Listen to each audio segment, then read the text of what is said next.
আর মাসখানেক পর শুরু হবে কোপা আমেরিকা। এমন সময় চোট পেয়েছেন ব্রাজিলের গোলরক্ষক এডারসন। কোপার আগে এডারসনের ইনজুরি কিছুটা হলেও ব্রাজিল শিবিরে চিন্তার বাজ ফেলেছে। চোখের ইনজুরিতে পড়েছেন এডারসন। গেল সপ্তাহে টটেনহামের বিপক্ষে ম্যাচে ইনজুরিতে পড়ে মাঠ ছাড়তে হয় ৩০ বছর বয়সী এই গোলরক্ষককে। লিগের শেষ ম্যাচে তাকে আর পাবে না ম্যানচেস্টার সিটি। ম্যানচেস্টার সিটি এক বিবৃতিতে জানিয়েছে, স্ক্যানের পর এডারসনের ডান চোখের সকেটে ছোট্ট একটি ফাটল ধরা পড়েছে। মৌসুমের বাকি অংশে তাকে আর পাওয়া যাবে না।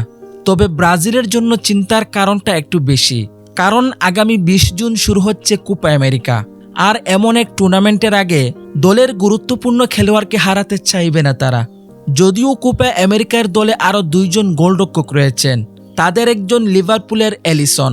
সাধারণত এডারসন কোনো ম্যাচ না খেললে এলিসনই থাকেন ব্রাজিল কোচের প্রথম পছন্দের খেলোয়াড়।